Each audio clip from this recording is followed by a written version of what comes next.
ashama qabune wajjirtoota hojjettoota ilmaan Oromoo kan alaa fi biyya keessa jirtan akkuma nagaa egaa hojiin itti fufaa akkuma jedhame hojii keenya qabannee isin ijaarnee jirra. Artisti Maaree lafaa dhufaa amma lafaa dhufaa caalaa ijaarame wallee wayiguyyaa gaafasii qabatee isin ijaaruudhaan yeroo muraasa booda eeggataa jiru. Kanaaf hojiin keenya itti fufaa qabannee yeroo muraasa booda isiniif biraan qaqqabna.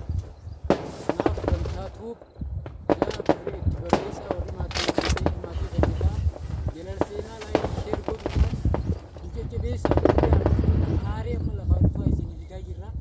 Kanaaf jajjabeessaa sirbachaas waliin agarraa irratti waa xiqqoo bu'aarree achi booda gabbuufattanii itti bu'aarra. Sirbichinis kana.